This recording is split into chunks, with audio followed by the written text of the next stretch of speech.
5 years after Galwan, India and China are talking peace again.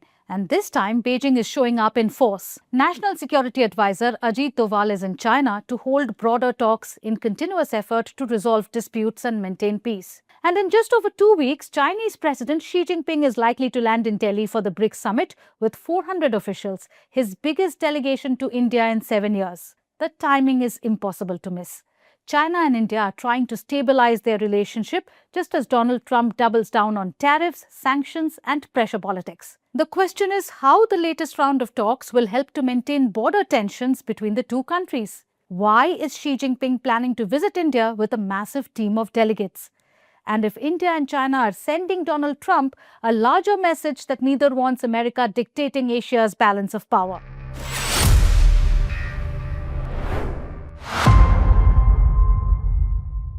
National Security Advisor Ajit Doval is in Beijing to meet Chinese Foreign Minister Wang Yi for the 25th round of Special Representatives talks, a mechanism both countries use to negotiate their unresolved border dispute. He has already met Chinese Vice President Zheng. The two sides discussed peace and tranquility along the border and ways to improve ties across economic, political and multilateral platforms. The message is clear: keep the border stable. Last year's 24th round of talks produced 10 points of consensus. More broader management mechanisms, more military and diplomatic communication, discussion on de-escalation. Despite the Galwan clash memories from 2020, India and China have recovered from one of its lowest ebb in bilateral ties.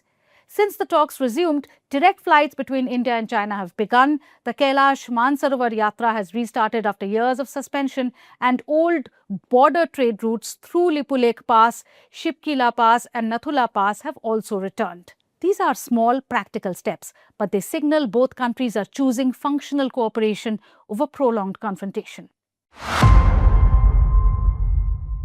India will host the BRICS Summit in Delhi on September 12th and 13th. Chinese President Xi Jinping is likely to attend. If he does, it will be his first visit to India in 7 years.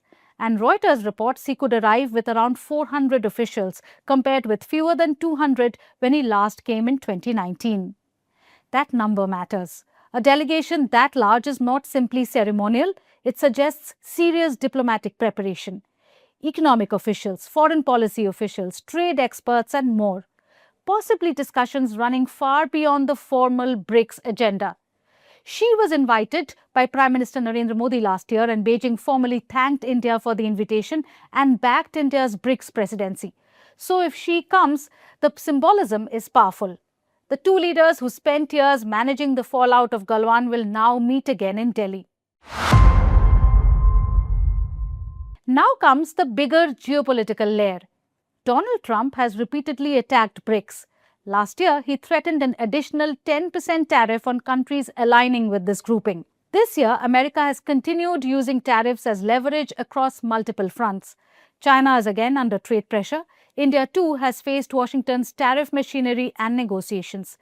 And in the latest salvo, Washington has asked every country to sever ties with Iran or else face economic sanctions or worse. That is why a large Xi delegation in Delhi carries meaning beyond India-China ties.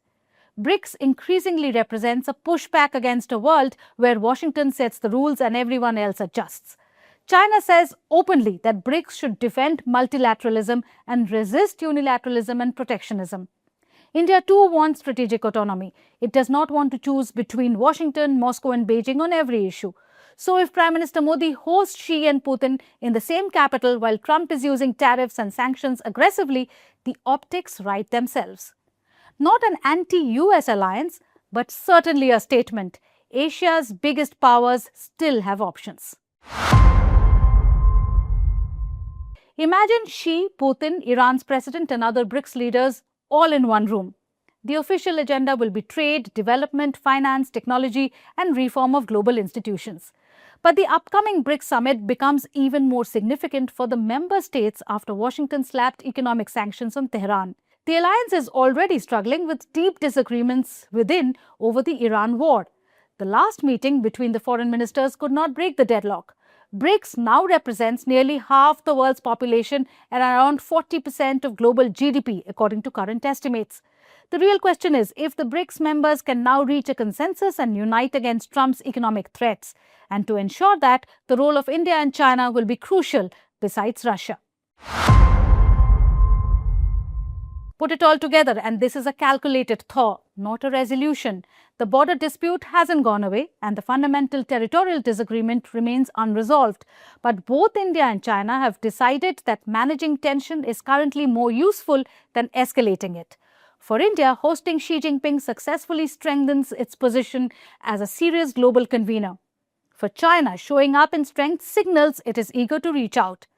This isn't friendship. It's two large economies deciding that predictable competition beats unpredictable conflict, at least for now. And in a world where Trump is turning tariffs, sanctions, and economic pressure into instruments of statecraft, that itself is a message. Neither India nor China wants its choices dictated from Washington.